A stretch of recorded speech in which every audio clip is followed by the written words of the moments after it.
The Bapatla ecclesia of Jehovah Messiah channel నుండి వచ్చు మరి యొక్క సందేశానికి స్వాగతం. మతం యొక్క అసత్య బోధన నుండి పరిశుద్ధులకు ఒకసారే అప్పగింపబడిన బోధల్లోనికి దేవుడు మిమ్మల్ని నడిపించును గాక. ఈ సందేశం మీకు మీ కుటుంబానికి ఆశీర్వాదకరంగా ఉంటుంది గాక. మీరు గమనించే ఉంటారు, అమెరికాలో ప్రస్తుతం ఏం జరుగుతూ ఉందో. అమెరికా అనే ఒక దేశం ప్రస్తుతం దేశాలన్నిటికంటే ముందంజలో ఉన్న దేశం. అమెరికా దేశంలో ప్రస్తుతం కొత్త ప్రెసిడెంట్ ఎన్నుకోబడ్డాడు. అతను కొన్ని నిర్ణయాలు తీసుకోవటం వల్ల ప్రస్తుతం ఏం జరుగుతుందో అందరూ గమనించవచ్చు. ఏం జరుగుతుంది? ఆ దేశంలో అక్రమంగా జీవించుచున్న వారిని, అక్రమంగా వలస వచ్చిన వారిని ఏరి పట్టుకొని ఏ దేశం నుంచి అయితే వచ్చారో వాళ్ళు ఆ దేశానికి తిరిగి పంపిస్తున్నారు. అమెరికా వాళ్ళు ఏం చేస్తున్నారు? అక్కడికి వచ్చి నివసిస్తున్న ప్రజలలో ఏ దేశం నుండి అయితే వారు వచ్చారో అక్రమ వలసదారులు, వారిని కనుగొని పట్టుకొని బేడీలు వేసి వారి వారి దేశాలకి పంపిస్తున్నారు. 2 రోజుల క్రితమే ఇండియాకి ఒక విమానం వచ్చింది. వాళ్ళని చేతులకి కాళ్ళకి బేడీలు వేసి తీసుకొచ్చారు. ఎందుకు ఇలా చేశారంటే, మా దేశంలో వీళ్ళు అక్రమంగా నివసిస్తున్నారు, వీరు అక్రమ వలసదారులు, వీరు మా యొక్క దేశంలోకి దొడ్డిదారిన ప్రవేశించారు, ఇల్లీగల్గా ప్రవేశించారు, అఫీషియల్గా ప్రాపర్ డాక్యుమెంటేషన్తో వీరు మా దేశంలోకి ప్రవేశించలేదు, అందుకే మేము వీరిని వెనక్కి పంపుతున్నాము. యాక్చువల్గా అయితే మంచి దేశం అండి, ప్రశాంతంగా వెనక్కి పంపుతున్నారు. అదే మన పొరుగున ఉన్న పాకిస్తాన్ దేశం అయితే ఏం చేస్తుంది తెలుసా? వాళ్ళ జైల్లో పెట్టి మా దేశంలోకి మీ వాళ్ళు ఎవరు రాలేదని చెప్పొద్ది. ఇప్పటికీ ఇండియా నుంచి పొరపాటున పాకిస్తాన్కి వెళ్ళిన వాళ్ళు పాకిస్తాన్ జైల్లో మగ్గుతూ ఉన్నారు. మా దేశంలో వాళ్ళు అక్కడికి వచ్చారండి, కనపట్టలేదని ఇండియా అడిగినా కూడా ఇక్కడికేం రాలేదే, మేము ఎప్పుడు చూడలేదే అని చెప్తున్నారు పాకిస్తాన్ వాళ్ళు. నాకెలా తెలిసిందంటే, ఈ విషయం మీద కొన్ని 2-3 సినిమాలు వచ్చాయి, ఎవిడెన్సెస్తో సహా ప్రూవ్ చేశారు. సో ఆ కోవలో పోల్చుకుంటే అమెరికా మంచి పని చేస్తుంది. వీళ్ళందరినీ జైల్లో పడేసి జీవిత ఖైదు చేయకుండా ఇక్కడి నుంచి వెళ్ళిపోండి అని అమెరికా ప్రభుత్వం వారిని ఆయా దేశాలకి పంపించేస్తుంది. వారిని వాళ్ళు ఏ దేశం నుంచి వచ్చారో. ఇంతకీ ఎందుకు అమెరికాకి వెళ్ళాలనుకుంటున్నారు అందరూ? ఎందుకు అక్రమంగా జొరబడుతున్నారు అమెరికాలోకి? భూమి మీద ఉన్న దేశాలన్నిటిలో కల్లా ప్రస్తుతం అమెరికా దేశమే స్వర్గధామం. అక్కడ ఫ్రీడమ్ ఎక్కువ, అక్కడ ఏమండి రకరకాలుగా సంపాదించుకునే మార్గాలు ఎక్కువ, అక్కడ లైఫ్ బాగుంటుంది, వాతావరణం బాగుంటుంది, చాలా విశాలమైన దేశం. సో అమెరికాకి వెళ్ళాలని కోరికలు ఎందుకు వస్తున్నాయి చాలామందికి? నా బీటెక్ క్లాస్లో 80% పీపుల్ అమెరికాలోనే ఉన్నారు, నా క్లాస్మేట్స్. ఎందుకని? డాలర్ డ్రీమ్స్, అమెరికా, ఎక్కువ డబ్బులు, సోఫిస్టికేటెడ్ లైఫ్, ఎక్సైట్మెంట్, చాలా బాగుంటుంది అని వాళ్ళు ముందుగానే ప్రిపేర్ అయ్యి వెళ్ళిపోయారు. మరి బాగుందో లేదో నాకే తెలియదు, కానీ వాళ్ళు ఏదో అక్కడే ఉన్నారు, డబ్బులు సంపాదించుకుంటూ వాళ్ళ జీవితాలు అక్కడే గడుపుతూ ఉన్నారు. సో ఎందుకు చెప్తున్నానంటే, దేవుని వాక్యం ద్వారా కొన్ని విషయాలు మనకు తెలియాలి. దేవుడు తన కుమారుని పంపి ప్రకటించింది కూడా ఒక దేశం గురించే. అమెరికా లాంటి దేశం అనుకోండి. ఈ రోజున ప్రపంచంలో అందరూ అమెరికాకి వెళ్ళాలని ఎలా అనుకుంటున్నారో, నిజముగా మానవులకి అర్థమైతే దేవుని రాజ్యానికి అలా వెళ్ళాలని కోరుకుంటారు. అర్థమవుతుందా? ఆ సువార్త చెప్పడానికే యేసు ప్రభువారు వచ్చారు. దేవుని యొక్క లేఖనాల ప్రకారం యేసు ప్రభువారు సిలువ సువార్త చెప్పలా, పునరుద్ధాన సువార్త చెప్పలా, పుట్టినరోజు సువార్త చెప్పలా, ఏ సువార్త మీరు అనుకున్నట్టు చెప్పలేదు. కేవలం ఆయన దేవుని రాజ్య సువార్త చెప్పాడు. ఆయన పరలోకంలో ఒక దేశం ఉంది, ఆ దేశాన్ని నేను తీసుకొచ్చాను, మీరు ఆ దేశంలోకి పౌరులుగా రావాలి. ఇంకా కొంచెం ముందుకెళ్ళి ఏమన్నాడు తెలిసే, మీరు ఎక్కడి నుంచి పడిపోయారో అదే ఈ దేశము, మీరు ఎక్కడి నుంచి వచ్చారో అదే ఈ దేశము, పరలోక రాజ్యము, దానినే నేను ప్రకటించుచున్నాను, మీరు ఎక్కడికి రావాలి. యేసు ప్రభువారి యొక్క శుభవార్త చాలా స్పష్టంగా ఉంది. దేవుని రాజ్య సువార్త ఊరూరా గ్రామం తిరిగి ప్రకటించారు. ముందుగా ఇశ్రాయేలీయులకు ప్రకటించాడు, ఆ తర్వాత ప్రపంచవ్యాప్తంగా ఆ గుడ్ న్యూస్ని తీసుకెళ్లారు ఆయన శిష్యులు. ఆయన ఆజ్ఞ ప్రకారం. ఆయన ఆజ్ఞ ఏంటి? ఆయన ఉండగా కేవలం ఇశ్రాయేల్ కంట్రీలో ప్రకటించాలి. ఆయన అక్కడి నుంచి ఆరోహణమై వెళ్ళేటప్పుడు మీరు భూదిగంతముల వరకు వెళ్ళండి, ఈ యొక్క రాజ్య సువార్తను ప్రకటించండి, అందరినీ మన రాజ్య పౌరులుగా చేయడానికి ప్రయత్నించండి, నమ్మినవాడు రక్షించబడును, నమ్మిన వారికి శిక్ష విధించబడును అని స్పష్టంగా యేసు ప్రభువారు చెప్పడం జరిగింది. అందరికి అర్థమవుతుంది కదా?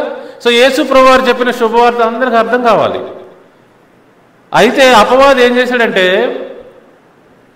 మానవులు ఇంత మంచి దేశాన్ని చేరతారేమో, మానవులు రక్షించబడతారేమో, వారి లైఫ్ బాగుపడిపోయిద్దేమో అని చెప్పి యేసు ప్రభు పేరట దొంగ సువార్తని ఏర్పాటు చేశాడు, దొంగ సంఘాన్ని ఏర్పాటు చేశాడు. ఎందుకని? మానవులు బాగుపడతాం వాడికి ఇష్టం లేదు. యేసు ప్రభువారి చెప్పని శుభవార్తని చెప్పుకునేటట్లు, యేసు ప్రభువారు నిర్మించిన సంఘాన్ని నిర్మించి వాళ్ళకి ఇచ్చి వాళ్ళని మాయలో పెట్టాడు. ఈ రోజున చాలామందికి తెలియదు దొంగ సంఘాలు ఎట్లా ఉంటాయో. అపవాదికి సంఘాలు ఉన్నాయని తెలియదండి చాలామందికి. దేవుని వాక్యములో లేనివి వాళ్ళు బోధిస్తూ ఉంటారు, దేవుని వాక్యములో లేని ఆచారాలు ఉంటాయి, దేవుని వాక్యంలో లేని పండుగలు ఉంటాయి, దేవుని యొక్క అధికారంలోకి వాళ్ళు ఉండరు, వాళ్ళ సొంతవి పెట్టుకుంటూ ఉంటారు. అపవాది సంఘాలు తెలియకపోతే అంతేనండి, మాయలో పడిపోతారు.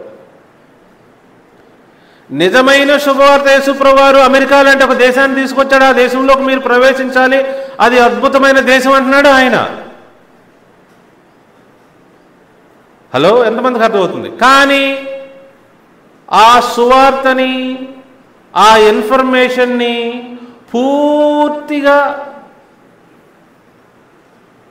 గుంట తీసి గుంటలో పెట్టి వేరే శుభవార్తను పైకి తీసుకొచ్చాడండి అపవాది. ఎప్పుడైతే యేసు ప్రభువారు చెప్పిన శుభవార్త ఇది కదా అని అంటే వాళ్ళు గుడ్లు తేలేస్తున్నారు. ఎందుకని?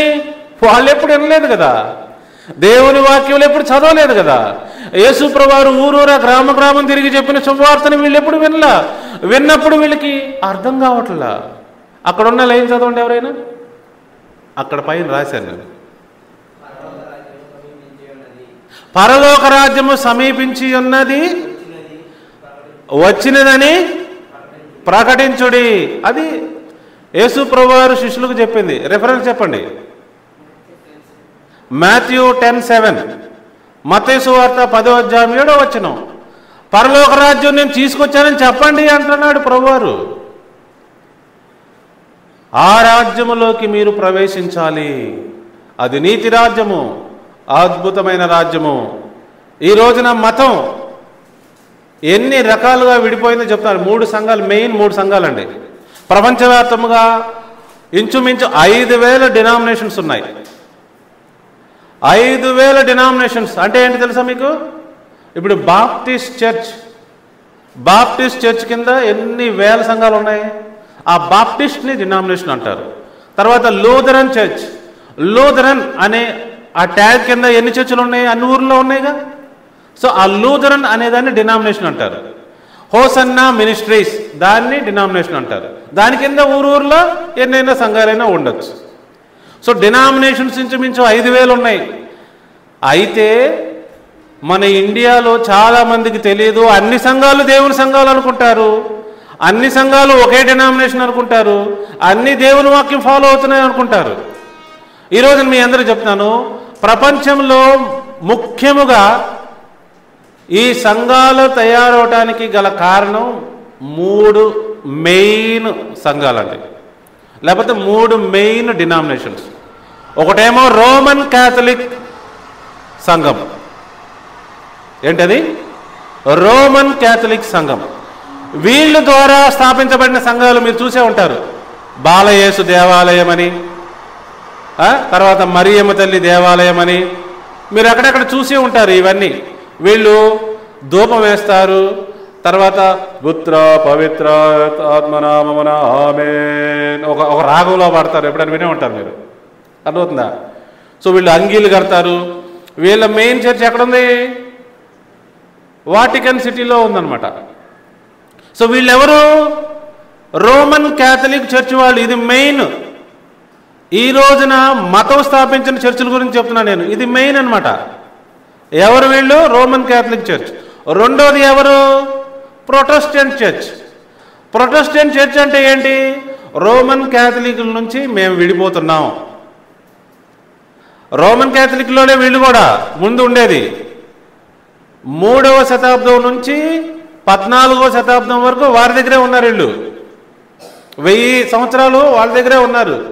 వాళ్ళకి ఏదో కొంచెం తలనొప్పి వేసింది కొన్ని విషయాల్లో, ఇక భరించలేక మేము ప్రొటెస్ట్ చేస్తున్నాం అని చెప్పేసి 1000 సంవత్సరాల తర్వాత కొంతమంది బయటకు వచ్చారు. లూథర్ నాయకత్వంలో, మార్టిన్ లూథర్ నాయకత్వంలో బయటకు వచ్చేసి మేము ప్రొటెస్టెంట్ క్రిస్టియన్స్ అని చెప్పారు. ఏదో 1-2 తీసేసుకున్నారు అంతే సిద్ధాంతాలు, మిగతా అన్నీ సేమ్ టు సేమే. అర్థమైందా? రెండో భాగం ఏంటి? రాసుకోండి. Protestant church. మొదటిది ఏంటి? Roman Catholic church. రెండోది ఏంటి? Protestant church. ఈ ప్రొటెస్టెంట్ చర్చ్ వారు కూడా ఎక్కడ వాళ్ళు? రోమన్ క్యాథలిక్సే.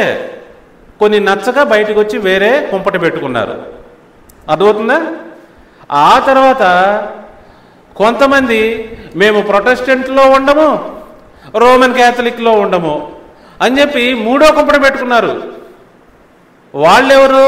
ఆర్థడాక్స్ చర్చ్ వాళ్ళు. ఆర్థడాక్స్ చర్చ్ వాళ్ళు. ఇవన్నీ ఎక్కడి నుంచి వచ్చినాయి? రోమన్ క్యాథలిక్ చర్చ్ నుంచే. అది ఎవరు స్థాపించారు? 4వ శతాబ్దంలో రోమా చక్రవర్తి అయిన కాన్స్టంటైన్ అనేవాడు, వారికి కల్లో ఏదో డ్రీమ్లో ఏదో వచ్చిందంట, సిలువ ఏటో. అక్కడి నుంచి యేసు ప్రభువుని దేవుడిగా అంగీకరించి అప్పుడు స్టార్ట్ చేశాడండి. అప్పటి వరకు వారి మతంలో ఉన్న బోధకులందరూ క్రైస్తవ బోధకులు అయిపోయారు. ఇట్లా చేంజ్ చేసాడు అనమాట. వారి మతంలో ఉన్న బోధకుల్ని క్రైస్తవ బిషప్స్లు చేసేసాడు. అతను గురించి ఒక మాట చెప్పాలి. ఈ రోమన్ చక్రవర్తి ఏం చేశాడంటే, తన పాత మతమును క్రైస్తవ మతముగా మార్చాడే కానీ క్రైస్తవ మతంలోకి అతను రాలేదు. ఈ లాజిక్ గమనించాలి. తన పాత మతమును క్రైస్తవ మతంలోకి అప్లై చేసుకున్నాడు. అవే పండుగలు పెట్టుకున్నాడు, అవే ఆచారాలు పెట్టుకున్నాడు, అవే పూజలు, అవే పునస్కారాలు అన్నీ పెట్టుకున్నాడు. కానీ ఈసారి బైబిల్లో ఉన్న వారిని పెట్టుకుందామని చెప్పేసి ఏర్పాటు చేశాడు. భలే తెలివిగా. అర్థమవుతుందని చెప్తుంది. సో మెయిన్గా ప్రపంచంలో ఈ 3 మెయిన్ సంఘాలండి. వీటిలో ఇప్పుడు మనం చూస్తున్న ఇండియాలో ఎక్కువ మంది ఎవరున్నారంటే ప్రొటెస్టెంట్ సంఘాలు ఉన్నాయి. ప్రొటెస్టెంట్ సంఘాలు చెప్పండి. ఇండియాలో ఏ సంఘాలు ఎక్కువ ఉన్నాయి? ప్రొటెస్టెంట్ సంఘాలు. మన ఊర్లో ఉన్నవన్నీ ప్రొటెస్టెంట్ సంఘాలే. మన ఊర్లో, మన పేటలో, బాపట్లలో ఉన్నవన్నీ ప్రొటెస్టెంట్ సంఘాలే. ఎక్కడో రోమన్ క్యాథలిక్ ఉండే ఉంటుంది, నాకైతే తెలియదు. సో మెయిన్గా అన్ని సంఘాలు ఏ సంఘాలు ఇప్పుడు ఇవి? రోమన్ క్యాథలిక్ దగ్గర నుంచి ప్రొటెస్ట్ చేయబడి బయటకు వచ్చిన సంఘాలే అన్నమాట. హలో, ఎంతమందికి అర్థమైంది? సో ఈ విధంగా ఈ ప్రొటెస్టెంట్ సంఘాలు ఇప్పుడు ప్రపంచవ్యాప్తంగా ఉన్నాయి. లూథరన్స్ అంటారు, వెస్లియన్స్ అంటారు, బాప్టిస్ట్ అంటారు, హోసన్నా మినిస్ట్రీస్ అంటారు, ఏ సంఘమైనా తీసుకోండి, ఇంకా ఎల్ఈఎఫ్ అంటారు, అసెంబ్లీస్ ఆఫ్ గాడ్ అంటారు, ఏదైనా వీళ్ళందరూ ఎవరు? ప్రొటెస్టెంట్స్. ఈ మూడు సంఘాలు కామన్గా చేసే తప్పేంటో చెప్తా చూడండి. ఈ మూడు రకాల సంఘాలు అంటే Roman Catholics, Protestants and orthodox, ఈ మూడు సంఘాలు ఎవరు స్థాపించారో, ఎందుకు స్థాపించారో ఇప్పుడు మీరు అర్థం చేసుకోవాలి. ఈ మూడు సంఘాలు దేవుని ధర్మశాస్త్రాన్ని పాటించవు. పైగా ఏమంటాయి? ధర్మశాస్త్రం కొట్టివేయబడింది అంటారు. ధర్మశాస్త్రం అంట కొట్టివేయబడిందంట. ఎవరు కొట్టేశారు? యేసుప్రభువారే కొట్టేశారంట. ఆయన ఎప్పుడు చెప్పలేదు ఆ మాట. అసలు నేను కొట్టివేయడానికి రాలేదన్నాడు ఆయన. అలా తలంచొద్దు అన్నాడు అసలు ఆయన. అసలు ధర్మశాస్త్రం కొట్టివేయడం అంటే భూమి ఆకాశం నశించిపోవడం సులభం అన్నాడు ఆయన. అంటే వాళ్ళ ఇష్టం ఏదైనా చెప్పొచ్చు కదా, వాళ్ళ సంఘం కదా, అలా చెప్పుకుంటారు వాళ్ళు. సో ఈ మూడు సంఘాలు ఒప్పుకునే విషయాలు చూడండి, వీళ్ళ మధ్య చాలా డిఫరెన్సెస్ ఉన్నాయి. కానీ ఈ మూడు అంగీకరించేది ఏంటి? ధర్మశాస్త్రం కొట్టివేయబడింది ఫస్ట్. యేసు ప్రభువారు ఆదివారం పునరుద్ధానం చెందాడు కాబట్టి మనం ఆదివారం ఆరాధన చేయాలి. రెండు ఏంటి? యేసు ప్రభువారు క్రిస్మస్ రోజున పుట్టారు. పండుగలు ఈ ముగ్గురు ఒప్పుకుంటారు. కానీ ఆర్థడాక్స్ వాళ్ళు కొంచెం ఈ పండుగల విషయంలో కూడా కొంచెం తేడా వెళ్ళిపోతారు. ఈ పండుగల విషయంలో మళ్ళీ వాళ్ళు డేట్స్ మార్చుకుంటారు అనమాట. పండుగలు అయితే ఇవే, డేట్స్ మార్చుకుంటారు. వాళ్ళు డిసెంబర్ 25న చేయరు పుట్టినరోజు, జనవరి 1న ఎప్పుడో చేస్తారు, లేకపోతే జనవరి 8న చేస్తారు. అట్లా చేస్తారు. వాళ్ళు వెరైటీగా ఉంటుంది అనమాట ఆర్థడాక్స్ చర్చ్. ఇప్పుడు మీ అందరికీ అర్థమవుతుందా నేను ఎందుకు ఈ విషయం చెప్తున్నానంటే? ఈ మూడు సంఘాలు ఈ ప్రపంచవ్యాప్తంగా కొన్ని వేల సంఘాలను ఏర్పాటు చేశాయి. ఇండియాలో ప్రొటెస్టెంట్ సంఘము ఎక్కువ శాతంగా ఉన్నది.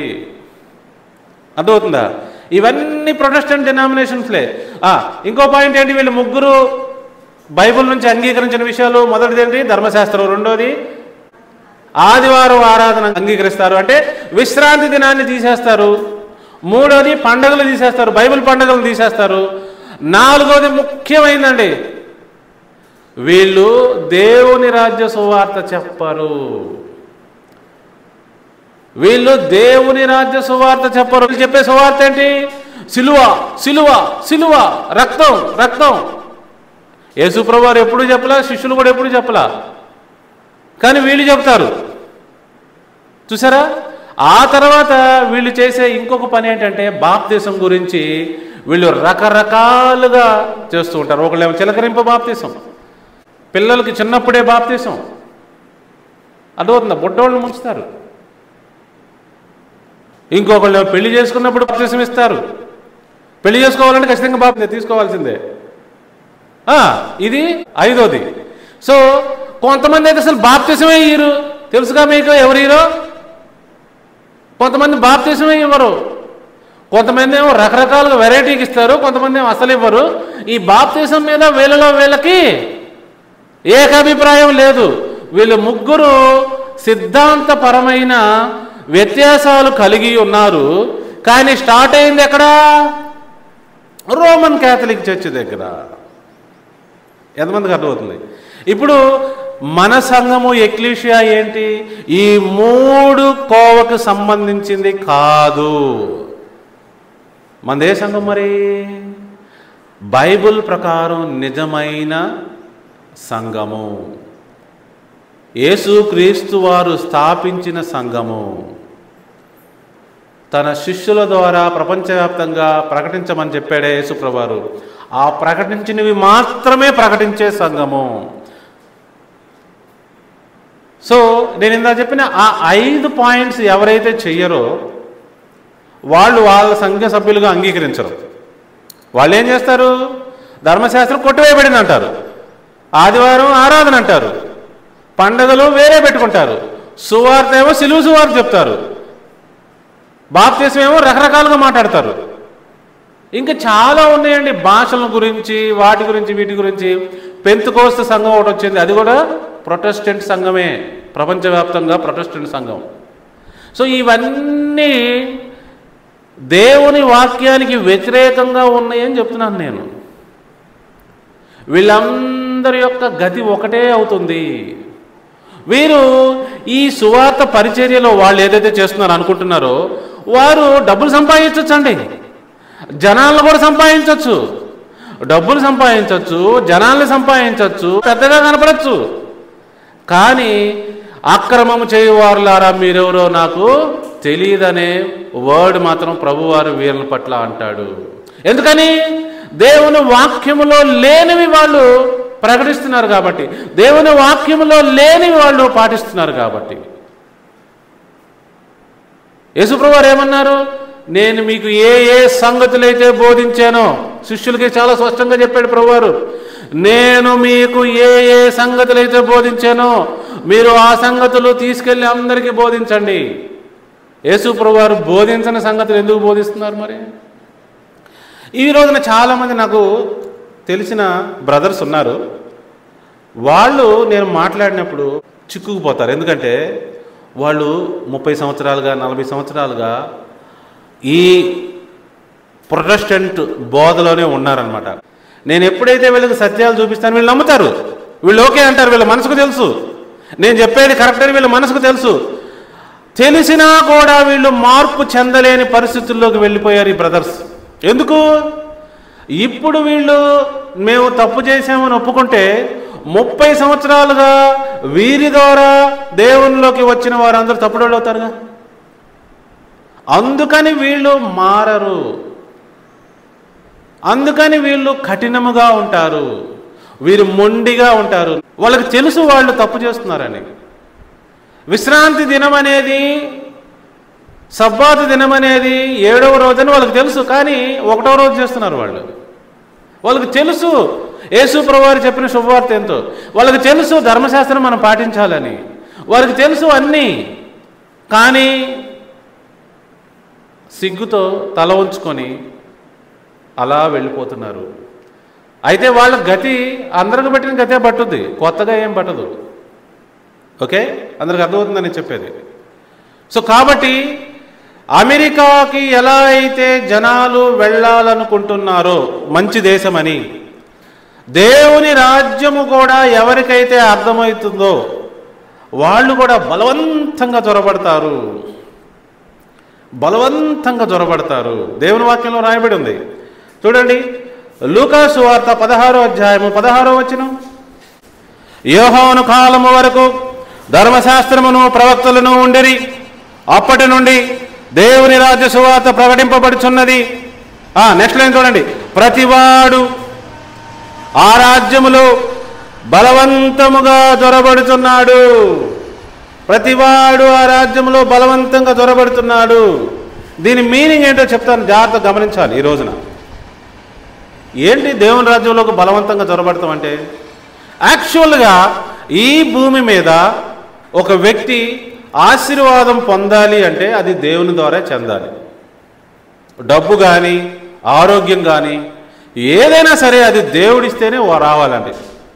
అంటే అది దేవుని రాజ్యానికి సంబంధించిన విషయం. హలో, ఎంతమందికి అర్థమైంది?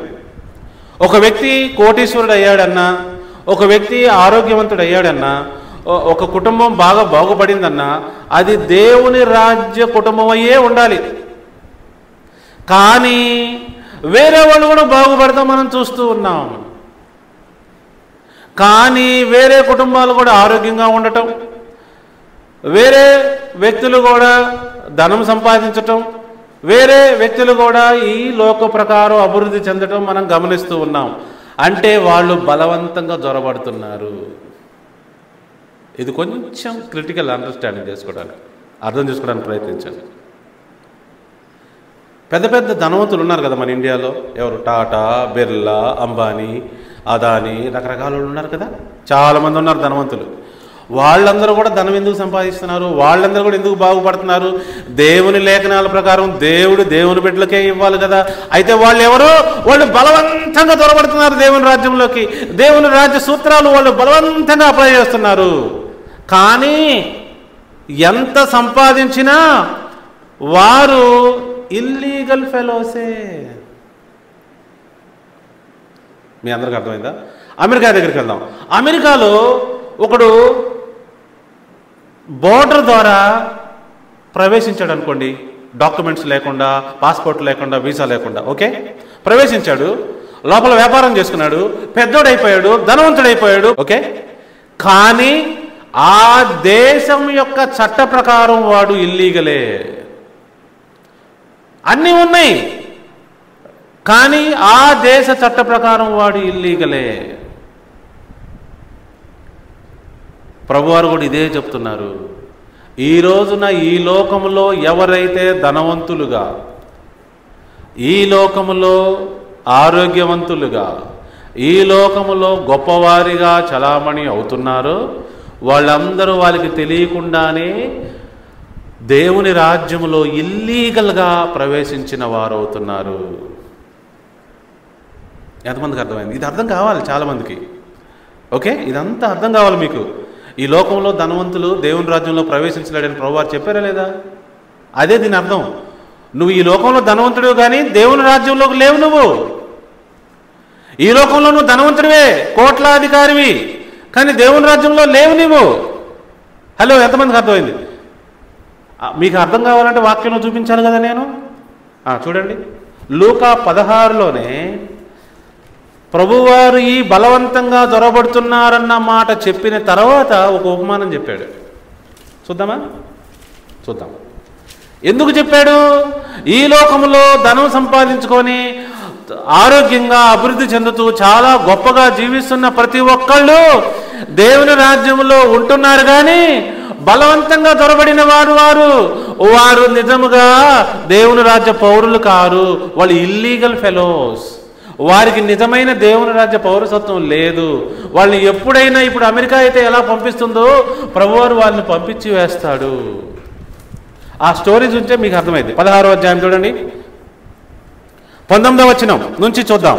ఎందుకంటే ప్రభువారు ఆ మాటలు చెప్పంగానే వెంటనే ఈ స్టోరీ చెప్పాడు, నాకు అర్థం కావాలని. ధనవంతుడు ఒకడుండెను.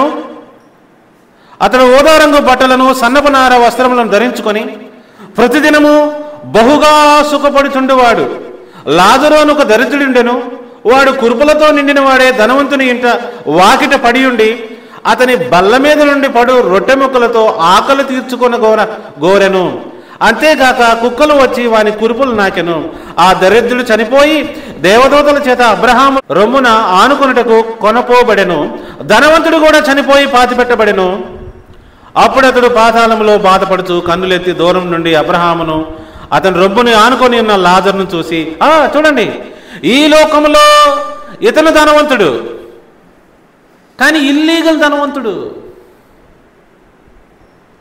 అర్థమైందా నేను చెప్పింది? ఈ స్టోరీ ప్రభువారు అందుకే చెప్తున్నాడు. ఈ లోకంలో నువ్వు ఎంత ధనం సంపాదించుకున్నావో దేవుని రాజ్య పౌరుడు కాకుండా నువ్వు ఇల్లీగల్ ధనవంతుడివి. ఎందుకంటే నిజమైన రాజ్యం వచ్చినప్పుడు లాజరు ధనవంతుడుగా కనపడుతున్నాడు, ధనవంతుడేమో పేదవాడిగా కనపడుతున్నాడు.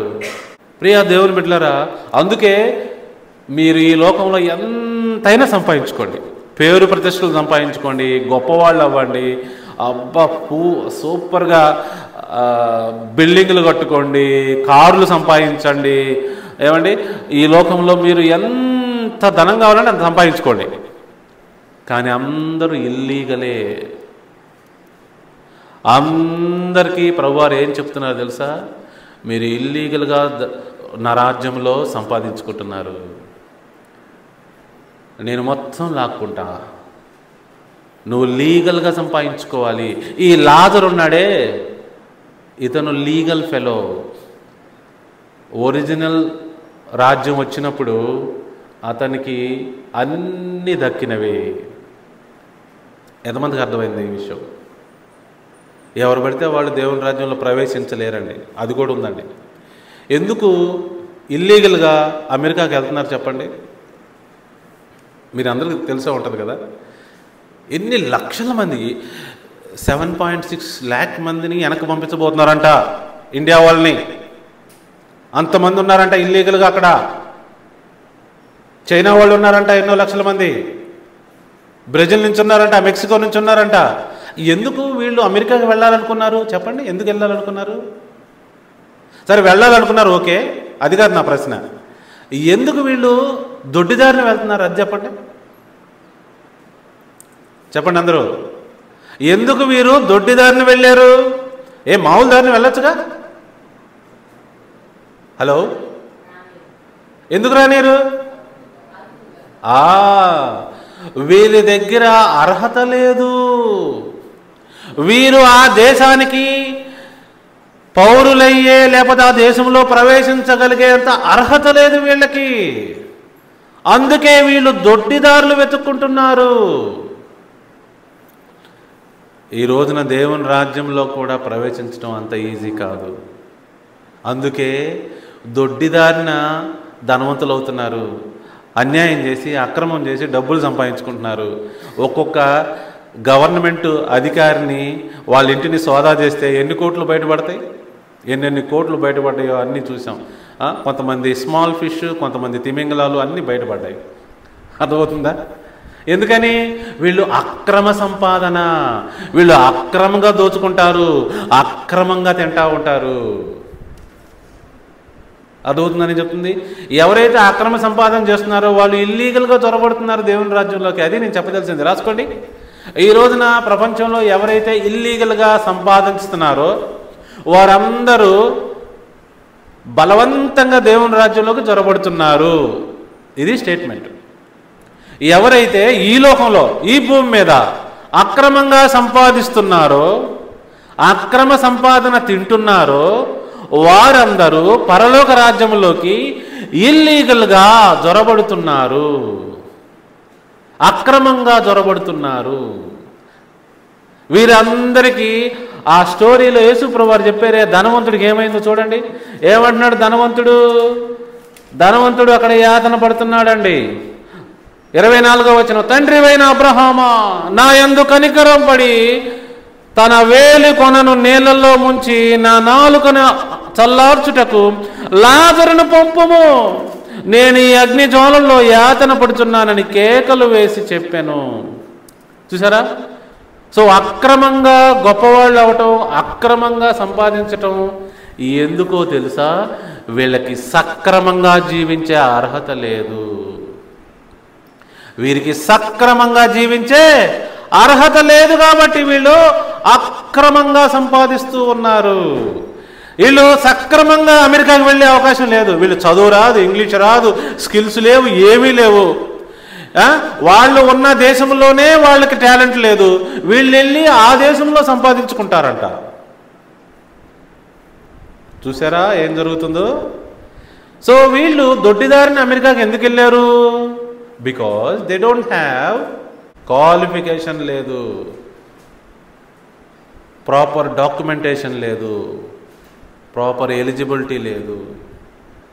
అందుకే వీళ్ళు దొడ్డిదారిని వెతుక్కుంటారు. ఈ ప్రపంచంలో ఎవరండి దొడ్డిదారిని వెతుక్కునేది? ఈ ప్రపంచంలో ఎవరండి అక్రమంగా సంపాదించేది? కేవలం అర్హత లేని వారు మాత్రమే. ఎంతమందికి అర్థమవుతుంది? సో అందుకే అమెరికా ఏం చేస్తుందంటే వాళ్ళందరినీ ఏరి పారేస్తుంది, మీ కంట్రీకి వెళ్ళండి అయ్యా అని.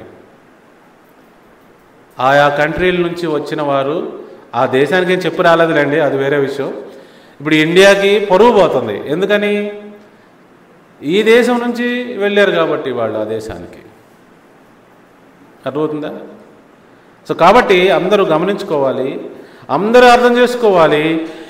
యేసు ప్రభువారు తెచ్చిన రాజ్యమే అదే శుభవార్త. ఆ రాజ్యంలోకి మనం ప్రవేశిస్తే లీగల్గా బతుకుతాము.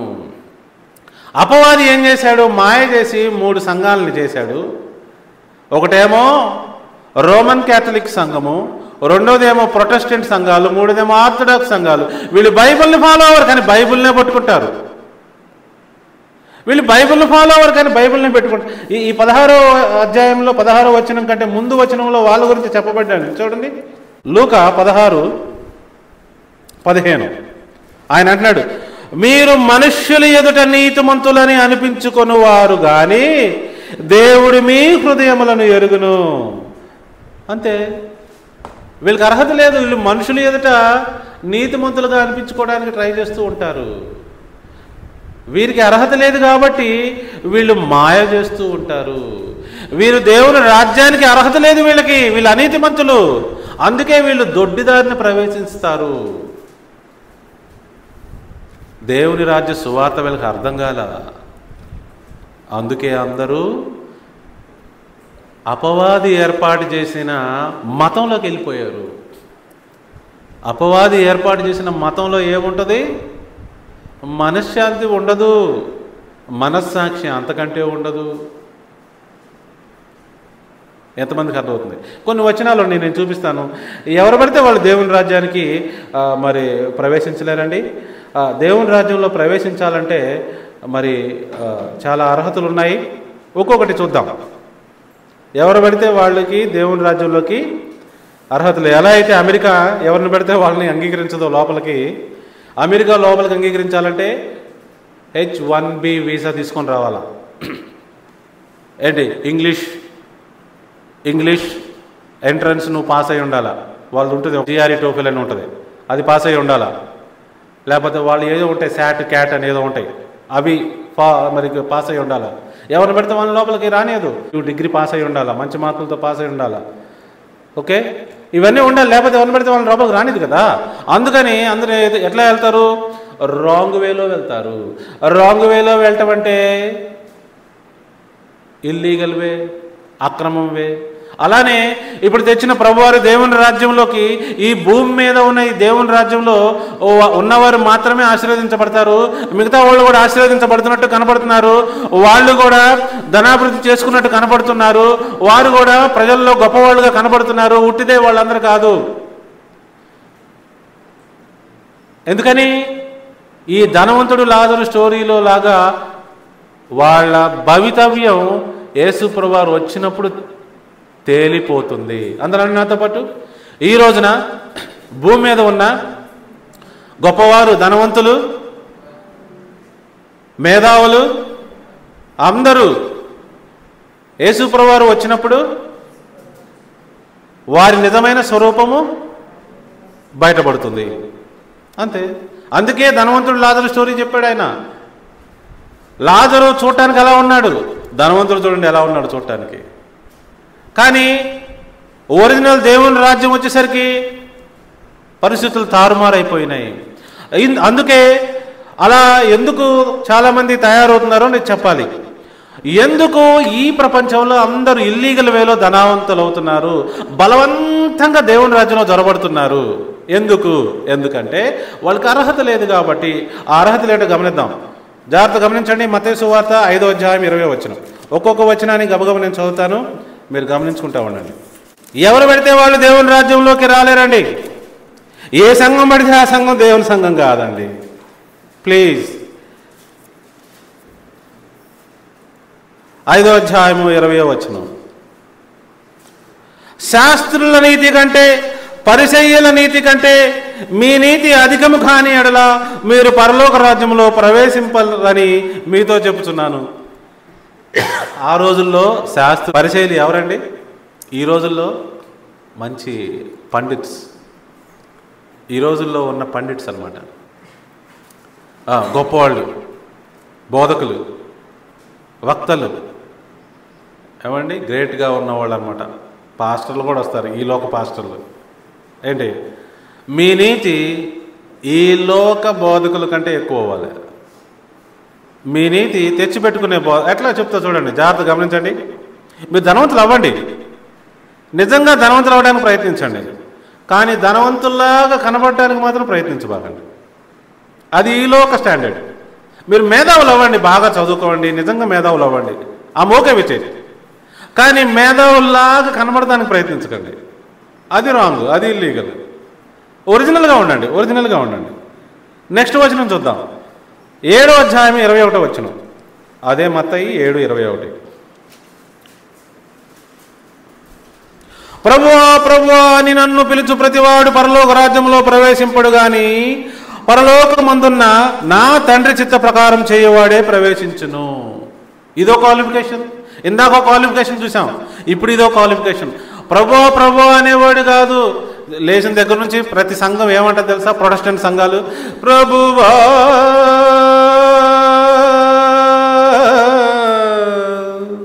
మంచి రాగాలు తెస్తారండి, మంచి మ్యూజిక్ పెడతారండి, పెద్ద పెద్ద డీజే మ్యూజిక్ అండి, అదిరిపోద్ది.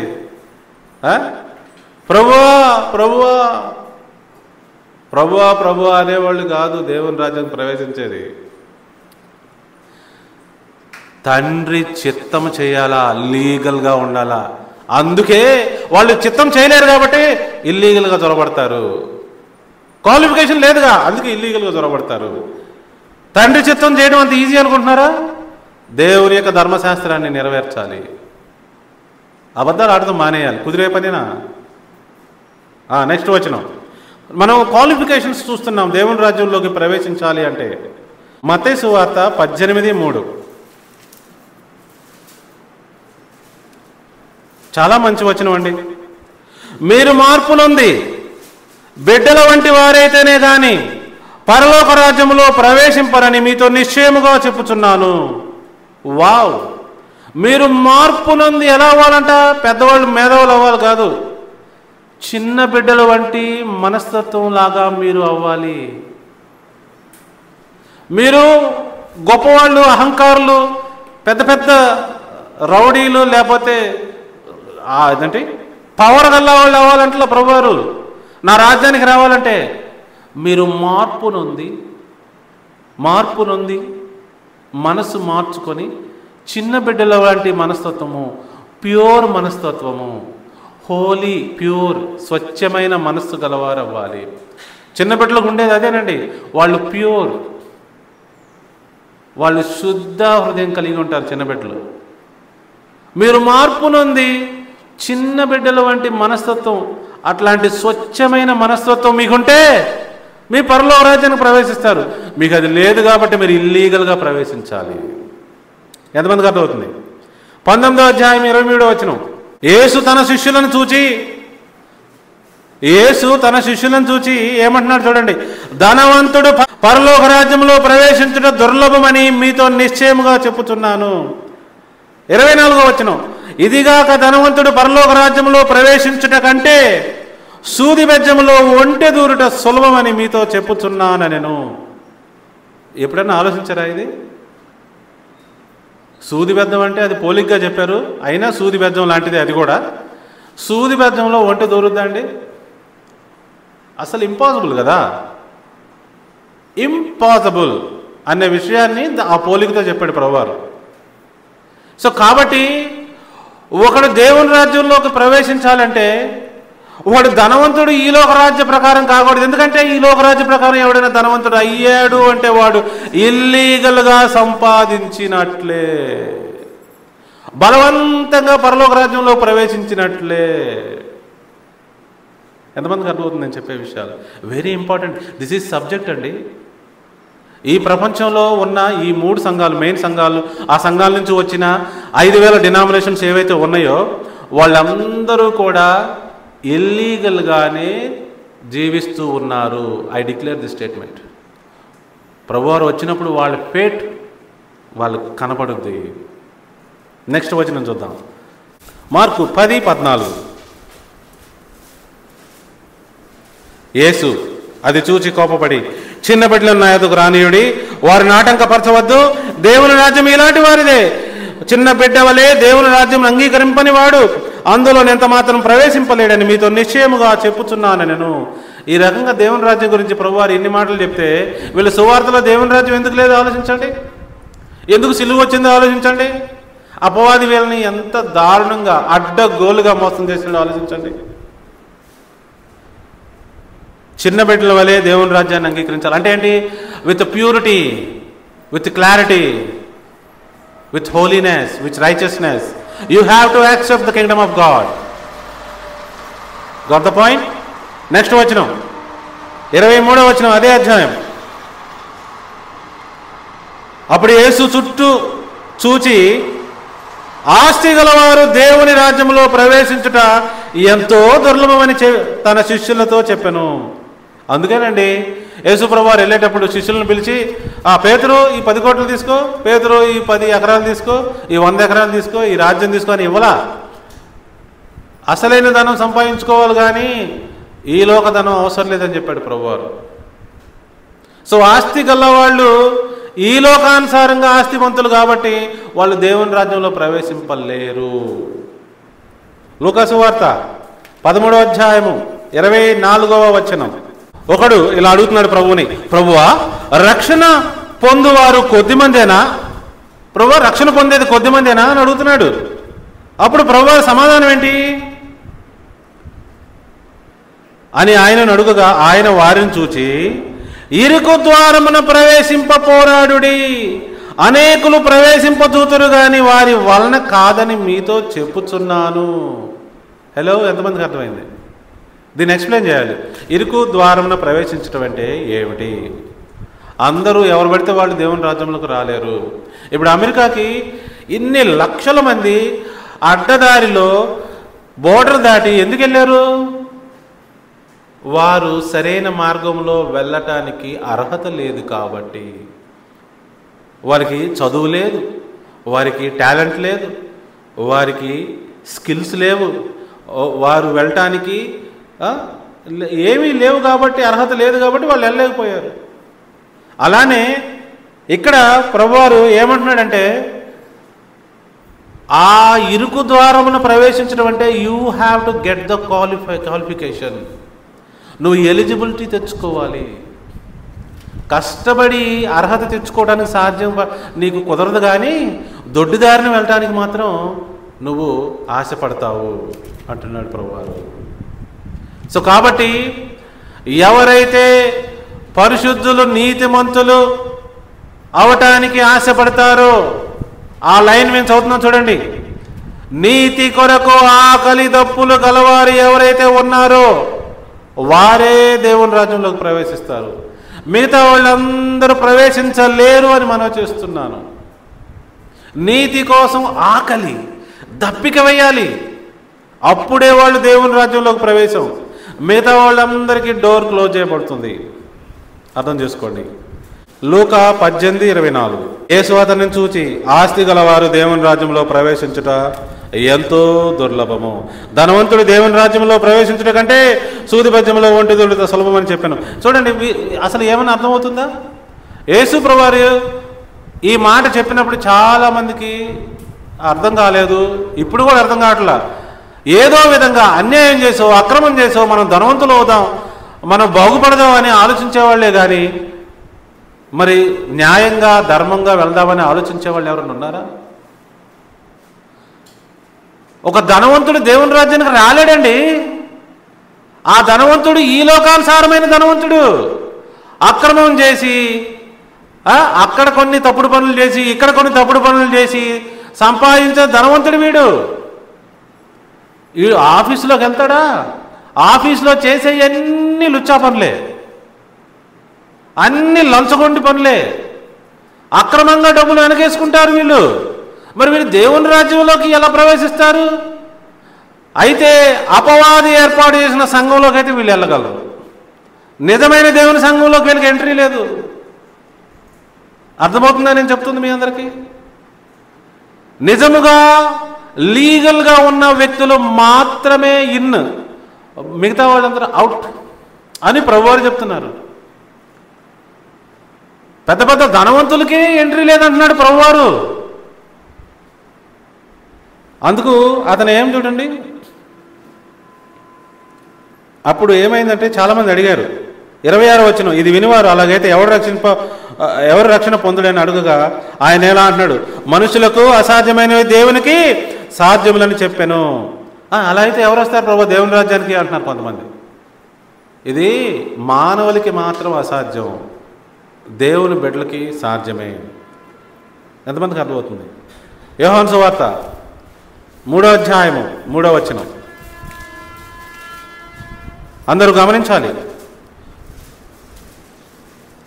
ఇక్కడ నికోదేమనే ఒక మరి పరిసయ్యుడు వచ్చి అర్ధరాత్రి పూట ప్రభువారి ఇంటి తలుపు కొట్టాడు. అక్కడ ప్రభువారు ఏమంటున్నాడు చూడండి. అర్హతలు గమనిస్తున్నావు మనం, ఎవరు పడితే వాళ్ళు దేవుని రాజ్యంలోకి రారు. 3వ వచనం, అందుకు యేసు అతనితో, అసలైన పాయింట్ని వదిలేసి కొసర పాయింట్ని పట్టుకునే వారులారా జాగ్రత్త గమనించాలి, అసలైన పాయింట్ని పట్టుకోవాలి. అర్థమవుతుందా? ఏమంటున్నాడు చూడండి, ఒకడు క్రొత్తగా జన్మించితేనే గాని అతడు దేవుని రాజ్యము చూడలేడని నీతో నిశ్చయముగా చెప్పుచున్నాను నేను. ఎంత స్పష్టంగా ప్రభువారు చెప్తున్నాడు. ఒకడు ఏమవ్వాలంట? క్రొత్తగా జన్మించాలి. By birth you will enter in to the kingdom of God. ఈ రోజున అమెరికాలో పుట్టుకతో కూడా పౌరసత్వం పొందలేని లా ఒకటి వచ్చింది. ఇప్పటికీ దేవుని రాజ్యంలో బై బర్త్ దేవుని రాజ్య పౌరసత్వం వచ్చింది. అదే అంటున్నాడు, ఒకడు క్రొత్తగా జన్మించితేనే కానీ పౌరసత్వం రాదు. సిటిజన్షిప్ బై బర్త్ అని ప్రభువారు చెప్తున్నారు. నీవు దేవుని రాజ్యంలో పుట్టాలి. You have to start in the kingdom of God. నేను ఎక్కడో స్టార్ట్ అయ్యాను ఇక్కడికి వస్తానంటే కుదరదంట. See the meaning behind it, you have to start in the kingdom of God. అంటే ఏంటి? నువ్వు నీ జీవితాన్ని దేవుని రాజ్యంలో మొదలు పెట్టాలి. నువ్వు క్రొత్తగా జన్మించాలి అక్కడ. అప్పుడే నువ్వు రాజ్య పౌరుడు అవుతావు. ఎవరు పడితే వాళ్ళు లోపలికి రాలేరు. నెక్స్ట్ వెళ్దాం. అపోస్తల కార్యములు 14వ అధ్యాయము 22వ వచనం. ఇవన్నీ తెలియాలండి. ఎవరు పడితే వాళ్ళు దేవుని రాజ్యం ప్రవేశించలేరు. చాలామంది అపవాది సంఘాల ద్వారా మోసపోయి భక్తులని, పరిశుద్ధులని, నీతిమంతులని, లేకపోతే ఇంకోదో అనుకుంటున్నారేమో. దేవుని వాక్యానుసారంగానే ఎవరైనా నీతిమంతులు అవుతారు. జాగ్రత్తగా గమనించాలి. అపోస్తల కార్యములు 14వ అధ్యాయము 22వ వచనం. శిష్యులు మనస్సులను దృఢపరిచి విశ్వాసమందు నిలకడగా ఉండవలననియు అనేక శ్రమలను అనుభవించి మనము దేవుని రాజ్యములో ప్రవేశింపవలననియు వారిని హెచ్చరించిరి. చూడండి ఎంత చక్కగా చెప్పారు. ఎవరు చెప్పారు ఇక్కడ? ఏమండి, ఎవరు ఇక్కడ పైన చూస్తే పౌలు అతని దగ్గర ఉన్న అందరూ అక్కడున్న భక్తులకు చెప్తున్నారు. జాగ్రత్త గమనించండి అని పౌలు ఏం చెప్తున్నాడు? విశ్వాసపాత్రులుగా మనం నిలకడగా ఉండాలి. అనేక శ్రమలు అనుభవించి మనము దేవుని రాజ్యములో ప్రవేశించాలి అని హెచ్చరించారంట. మనకు ఈ లోకంలో ఇబ్బందులు కలుగుతాయి. మనల్ని అనీతిమంతులుగా చేయటానికి చాలా శ్రమలు వస్తాయి. నువ్వు నీ క్యారెక్టర్ని అమ్ముకుంటావా ఉంచుకుంటావా తేల్చే ఒక శ్రమ వచ్చింది. నువ్వు మంచి పిల్లగా ఉంటావా ఉండవా అని ఒక శ్రమ వచ్చింది. ఎలా ఉంటావు? టెస్ట్ అన్నమాట. మరి నిలబడతావా మంచికి, లేకపోతే అమ్ముడుపోతావా? సో చివరి వరకు మనం నిలబడాలి అని శిష్యులతో పౌలు గారు చెప్పడం చూసాం. వాళ్ళు మాత్రమే దేవుని రాజ్యంలో ప్రవేశిస్తారు. నెక్స్ట్ రోమీయులకు రాసిన పత్రిక 14వ అధ్యాయం 17వ వచనం. దేవుని రాజ్యము భోజనమును పానమును కాదు గాని నీతియు సమాధానమును పరిశుద్ధాత్మ యందలి ఆనందమునై ఉన్నది. అది చాలామంది దేవుని రాజ్యంలో ఉన్నామంటే తిండి కోసం ఉన్నాం అనుకుంటున్నారు. తిండి, పానము, బట్టలు, మంచి మంచి పెద్ద పెద్ద ఇళ్ళు, ఇంట్లో అన్నీ అమరుతున్న విషయాలు, ఈ ధనవంతులు అవటమే దేవుని రాజ్యంలో ఉన్నాం అనుకుంటున్నారు చాలామంది. దేవుని రాజ్యంలో నీవు ఉన్నావా లేదో ఈరోజే పరిశీలించుకో. దేవుని రాజ్యం అంటే ఏంటి? నీతి, సమాధానము నీ జీవితంలో ఉందా? పరిశుద్ధాత్మ యందలి ఆనందం నీ జీవితంలో ఉందా? ఉంటే నువ్వు దేవుని రాజ్య పౌరుడివే. లేకపోతే మోసపోతున్నావమ్మా, మోసపోతున్నావయ్యా. జాగ్రత్తగా పరిశీలించుకోండి. ఎంతమందికి అర్థమవుతుంది నేను చెప్పేది? రైట్. సో నీతియు సమాధానమును పరిశుద్ధాత్మ యందలి ఆనందము ఉన్నవాళ్ళే క్వాలిఫైడ్ పీపుల్. వాళ్ళు దేవుని రాజ్య సంబంధులు. ఓకే. నెక్స్ట్ 1 కొరింథీ 6వ అధ్యాయం 9వ వచనం. చాలా క్వాలిఫికేషన్స్ ఉన్నాయి. మరి మనందరికీ తెలియాలి. నేను ఎప్పుడు చెప్పే క్వాలిఫికేషన్ ఇది. 6వ అధ్యాయం 9వ వచనం చూడండి, జాగ్రత్తగా గమనించండి. అన్యాయస్తులు దేవుని రాజ్యమునకు వారసులు కానేరని మీకు తెలియదా? అన్యాయస్తులు, ఒక్కొక్కడు తన తోబుట్టువులను అన్యాయం చేస్తాడు, ఒక్కొక్కడు వాళ్ళ అమ్మానాలను అన్యాయం చేస్తాడు, ఒక్కొక్కడు తన ఫ్రెండ్స్కి అన్యాయం చేస్తాడు, ఒక్కొక్కడు తన ఊరి వారిని అన్యాయం చేస్తాడు, ఒక్కొక్కడు తన మాట వినేవాళ్ళని అన్యాయం చేస్తాడు. అన్యాయం అండి. అన్యాయం అంటే ఏంటి? మోసం చేయటం. మోసం చేసే పరిస్థితులు ఎక్కడున్నాయంటే ఈ లోకంలోనే ఉన్నాయి. అన్యాయస్తుడు దేవుని రాజ్యానికి వారసుడు కాదు. దేవుని వాక్యంలో నీతి చెప్పకుండా, దేవుని వాక్యంలో ఉన్న విషయం చెప్పకుండా పరలోక రాజ్యాన్ని మూసేసి, అంటే దేవుని వాక్యంలో లేని సంగతులు చెప్పే వాళ్ళందరూ అన్యాయం చేసినట్టే. అన్యాయం చేసినట్లే. అన్యాయస్తులకి సపోర్ట్ చేసేవాళ్ళు కూడా అన్యాయం చేసినట్టే. అన్యాయస్తులకి సపోర్ట్ చేస్తే కూడా అన్యాయం చేసినట్టేనండి. ఎంతమందికి అర్థమవుతుంది? సో ప్రియ దేవుని బిడ్డలారా, అన్యాయస్తులు కూడా దేవుని రాజ్యానికి వారసులు కానేరరు. నెక్స్ట్ 15వ అధ్యాయం 50వ వచనం. ఇదే పుస్తకం 1 కొరింథీ 15:50. Very important. ఈ వచనాలన్నీ ఇంపార్టెంట్ కాబట్టి నేను చూపిస్తున్నాను, జాగ్రత్త చూడండి. కొంచెం టైం అయినా పర్లేదు, చూడాలి ఇవన్నీ. సహోదరులారా, నేను చెప్పున్నది ఏమనగా, రక్త మాంసములు దేవుని రాజ్యమును స్వతంత్రించుకొని నేరవు. దేవుని రాజ్యంలోకి ఈ బాడీతో మనం ప్రవేశించలేము అఫీషియల్గా. ఇప్పుడు మనం రాయబారులుగా ఉన్నాం కాబట్టి ఈ లోకంలో మనకి రక్త మాంసాలతో ఇక్కడ ఉన్నాం. అయితే ఒరిజినల్గా దేవుని రాజ్యం యేసుప్రభువు వారు వచ్చినప్పుడు స్టార్ట్ అయింది సార్. అప్పుడు మనం రెప్పపాటున మార్పు నంది మహిమగల శరీరం పొందుతాము. రక్త మాంసములతో ఒరిజినల్ దేవుని రాజ్యానికి ఎవరూ వెళ్ళలేరు. ఇది క్వాలిఫికేషన్. ఎవరు కూడా రక్త మాంసములతో దేవుని రాజ్యాన్ని స్వతంత్రించుకోలేరు. ఓకే. గలతీయులకు రాసిన పత్రిక 5వ అధ్యాయము 19వ వచనం. శరీర కార్యములు స్పష్టమై ఉన్నవి. అవేమనగా జారత్వము, అపవిత్రత, కాముకత్వము, విగ్రహారాధన, అభిచారము, ద్వేషములు, కలహములు, మత్సరములు, క్రోధములు, కక్షలు, భేదములు, విమతములు, అసూయలు, మత్తతలు, అల్లరితో కూడిన ఆటపాటలు. అది రాంగ్ ట్రాన్స్లేషన్ అండి. మొదలైనవి. వీటిని గూర్చి నేను మునుపు చెప్పిన ప్రకారము ఇట్టి వాటిని చేయువారు దేవుని రాజ్యమును స్వతంత్రించుకొనరని మీతో స్పష్టముగా చెప్పుచున్నాను. ఏమంటే స్పష్టంగా చెప్తున్నాడు పౌలు గారు. ఆ పైన లిస్టులో చదివినవన్నీ ఎవరైతే చేస్తున్నారో వారు దేవుని రాజ్యానికి ఎంటర్ లేదు. ఎలా అయితే క్వాలిఫికేషన్ లేకుండా అమెరికాకి ఎలా ప్రవేశించలేవో అలానే ఇవి చేస్తే కూడా దేవుని రాజ్యంలోకి ప్రవేశించలేవయ్యా, ఆలోచించుకోమని మనవి చేస్తూ ఉన్నాను. ఎఫెసీ 5:5 నీవు దేవుని రాజ్యానికి అర్హత కలిగి ఉన్నావా లేదా అన్న సంగతి మనం గమనిస్తున్నాం.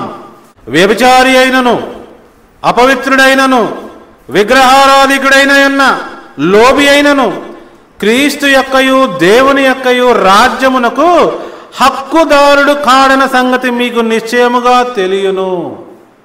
ఈ లిస్టులో ఎవరున్నారు చూసారా అండి? వ్యభిచరింపవద్దు అని చెప్పాడు కదా ప్రభువారు. వ్యభిచారి అయినను, అపవిత్రుడైనను, పరిశుద్ధమైన జీవితం లేనివాడు అపవిత్రుడంటే. విగ్రహారాధికుడు, డబ్బును ప్రేమించేవాడు, డబ్బును పూజించేవాడు. దేవుని ప్లేసులో ఏది ముందు నువ్వు పెట్టుకున్నా నీకు అది విగ్రహమే. విగ్రహారాధకులు, లోబు అంటే పిసనారీలు, క్రీస్తు యొక్కయు దేవుని యొక్కయు రాజ్యమునకు హక్కుదారుడు కాడన్న సంగతి మీకు తెలుసు కదా, తెలుసా మీకు అంటున్నాడు. ఇట్లా ఉన్నవాళ్ళు కూడా దేవుని రాజ్యానికి క్వాలిఫై కాదు. నెక్స్ట్ వచనం 2వ దశలోనికి రాసిన పత్రిక 1వ అధ్యాయము 8వ వచనం. అప్పుడు ఆ ధర్మ విరోధి బయలుపరచబడును, ప్రభు అయిన యేసు తన నోటి ఊపిరి చేత వారిని సంహరించి తన ఆగమన ప్రకాశము చేత నాశనము చేయును. ప్రభువారు వచ్చేటప్పుడు ఏం జరుగుద్ది అని చెప్తున్నాడు. ప్రభువారు రావటం, దేవుని రాజ్యం స్టార్ట్ అవటం ఒకటేనండి. వచ్చినప్పుడు ఎవరైతే అపవాది సంబంధాలు ఉన్నారో వాళ్ళందరూ అక్కడే నశించిపోతారు అని చెప్తుంది ఈ వచనం. ఓకే, ఈ వచనం గురించి ఇంకా వేరే కాంటెక్స్ట్లో మనం వివరణ చూద్దాం. రైట్. Next 2 Timothy 2:12. అందరూ చూడాలి ఇవన్నీ. ఎందుకని? దేవుని రాజ్యంలోకి ప్రవేశించడానికి అర్హత నాకుందా, నీకుందా, మనం పరిశీలన చేసుకోవాలి దేవుని వాక్యం ద్వారా. సహించిన వారమైతే ఆయనతో కూడా ఏలుదము, ఆయనను ఎరగమంటే మనలను ఆయన ఎరుగనను. మనము నమ్మదగిన వారమైనను ఆయన నమ్మదగిన వాడుగా ఉండును. సో ఇందులో ఏం చెప్తారంటే, మనము చివరి వరకు సహిస్తే అప్పుడు దేవుని రాజ్య పౌరులు అవుతాము. ఈ లోకంలో చాలామంది బాగానే స్టార్ట్ అవుతారండి దేవుని మార్గంలో, నీతిగా బతకడానికి, పరిశుద్ధంగా బతకడానికి బాగానే మొదలు బాగుంటుంది, స్టార్టింగ్ బాగుంటుంది. అయితే కాలం గడిచే కొలది వారిలో ఈ లోక విచారాలు, ఐహిక విచారాలు వచ్చేసి వారు సన్నగిల్లిపోతారు. చివరికి ఆ చివరి వరకు నిలబడలేని పరిస్థితి వారిలో వచ్చేస్తూ ఉంటుంది. అలాంటి వారు కూడా దేవుని రాజ్యానికి రాలేరు అని మరి పౌలు గారు చెప్తున్నట్టు మనం గమనించవచ్చు. నెక్స్ట్ వచనం హెబ్రీ 12:14. అందరితో సమాధానమును పరిశుద్ధతయు కలిగి ఉండుటకు ప్రయత్నించుడి, పరిశుద్ధత లేకుండా ఎవడును ప్రభువును చూడడు. సో పరిశుద్ధత లేకుండా ఎవరు దేవుని రాజ్యమును ప్రవేశించలేరు. Without the holiness no one can see the Lord. ప్రకటన గ్రంథము 21వ అధ్యాయం 8వ వచనం. పిరికివారు, అవిశ్వాసులు, అసహ్యులు, నరహంతకులు, వ్యభిచారులు, మాంత్రికులు, విగ్రహారాధికులు, అబద్ధికులందరూ అగ్ని గంధకములతో మండు గుండములో పాలు పొందుదురు. ఇది 2వ మరణం. ఎవరు పడితే వాళ్ళు దేవుని రాజ్యానికి క్వాలిఫైడ్ కాదండి. ఈ లోకములో ఎవరైతే పిరికివారుగా ఉన్నారో, విశ్వాస పాత్రులుగా లేకుండా ఉన్నారో, అసహ్యమైన పనులు చేస్తున్నారో, నరహంతకులుగా ఉన్నారో, వ్యభిచారులుగా ఉన్నారో, మాంత్రికులు శుద్ర పూజలు చేస్తున్నారో, వాళ్ళందరూ, అబద్ధికులందరూ, విగ్రహారాధికులందరూ, వాళ్ళందరూ కూడా దేవుని రాజ్యంలోకి ప్రవేశించరు. ఎంతమందికి అర్థమవుతుందండి? ఇంకొక వచనం ఉందండి. ఆ వచనం ట్రాన్స్లేషన్లో కూడా కొంచెం మార్పు ఉంది. అదేదో చూద్దాం. 22వ అధ్యాయం 14వ వచనం. జీవవృక్షమునకు హక్కు కలవారై గుమ్మముల గుండా ఆ పట్టణములోనికి ప్రవేశించినట్లు తమ వస్త్రములను ఉదుకుకొని వారు ధన్యులు. Well, this is not actual word. ఇంగ్లీష్లో చదవండి ఎవరైనా ఉంటే. 14.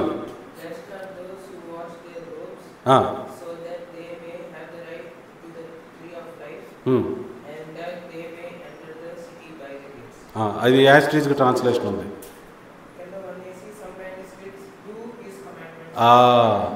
ఒరిజినల్గా ఈ యొక్క వచనం ఏంటంటే, ఎవరైతే దేవుని ఆజ్ఞలు పాటించుచు ఉన్నారో, క్లియర్గా ఉంది ఇందులో. అంటే ఇంగ్లీష్లో కొన్ని బైబిల్స్ రాయబడి ఉంటుంది, కింద కూడా ఒకటి రాయబడి ఉంటుంది చూడండి. ఎవరైతే దేవుని ఆజ్ఞలు పాటించుచు ఉన్నారో మరియు యేసు క్రీస్తుకు విశ్వాస పాత్రులుగా ఉన్నారో వారు మాత్రమే జీవవృక్షమునకు హక్కు గలవారై ఉంటారు. జీవవృక్షం అంటే గుర్తుందా మీకు? జీవవృక్షమును తినేయకుండా బయటికి గెంటి వేసి అక్కడ అగ్ని ఖడ్గాలను పెట్టాడు ప్రభువారు. అవునా కదా? ఆదామోవని బయటికి గెంటి వేసి ఆ జీవవృక్ష ఫలం తినేయకుండా కాపలా పెట్టాడు ప్రభువారు. ఇప్పుడు ఎవరికి అవకాశం ఇస్తున్నాడు? దేవుని ఆజ్ఞలు పాటిస్తూ యేసుక్రీస్తు వారికి విశ్వాసపాత్రులుగా ఉన్న వారిని మాత్రమే, వారే దేవుని రాజ్యంలో ప్రవేశిస్తారు. దేవుని రాజ్యంలో ప్రవేశించడం అంటే ఏదైనా తోటలో ప్రవేశించటమే. సో ఈనాడు అమెరికా చేస్తున్న పని ప్రభువారు కూడా చేయబోతున్నాడు అని చెప్తున్నాను నేను. ఆల్రెడీ చేస్తున్నాడు కూడా. అపవాది ఏర్పాటు చేసిన మతము 3 శాఖలుగా ఈ భూమి మీద వర్ధిల్లుతుంది, మనకు కనబడుతుంది, చూడొచ్చు. వారికి తెలియని విషయం ఏంటో ఇప్పుడు నేను చూపించి ముగిస్తా. ఈ మతం యొక్క పొజిషన్ ఏంటో వారు తెలుసుకోవాలి. కాబట్టి ఈ వాక్యం వినేవాళ్ళు ఒకవేళ ఇంట్రెస్టింగ్గా వింటే వాళ్ళకి అర్థమవుతుంది. ప్రకటన గ్రంథము 3వ అధ్యాయము 17వ వచనం మతము గురించి చెప్తున్నాడు ప్రభువారు. ఈ మతము మనుషులను మాయ చేస్తూ వారు ఏమనుకుంటున్నారో చూడండి. ప్రభువారు వారిని ఏమంటున్నాడో చూడండి. ప్రకటన 3వ అధ్యాయము 17వ వచనం. నీవు దౌర్భాగ్యుడవను, దిక్కుమాలిన వాడువను, దరిద్రుడవను, గుడ్డివాడువను, దిగంబరుడు అయి ఉన్నావని ఎరుగక నేను ధనవంతుడను, ధనాభివృద్ధి చేసుకుని ఉన్నాను, నాకేమి కొదువు లేదని చెప్పుకుంటున్నావు. ఇది ఈ లోక మతము యొక్క పరిస్థితి. ఎంతమందికి అర్థమైంది? ప్రభువారు వీరిని కఠినంగా శిక్షించబోతున్నారు. దేవుని వాక్యములో లేని నీతి మనకుంటే మనం దేవుని రాజ్యానికి వారసులం కాలేము. దేవుడు మనల్ని ఏమి కోరుతున్నాడండి? ఆ రాజ్యానికి అర్హులుగా తయారవ్వండి అని చెప్తున్నాడు. ఈ వాక్యము విన్న ప్రతి ఒక్కరిని కూడా మారు మనసు పొందించి సరైన అర్హత కలిగించి దేవుని రాజ్యములో వారసులుగా, క్రీస్తు సంబంధులుగా వర్ధిల్ల చేయనుగాక. Thank you all for joining today. మళ్ళీ వచ్చే వారం ఇదే సమయానికి కలుసుకుందాం. అంతవరకు సెలవు.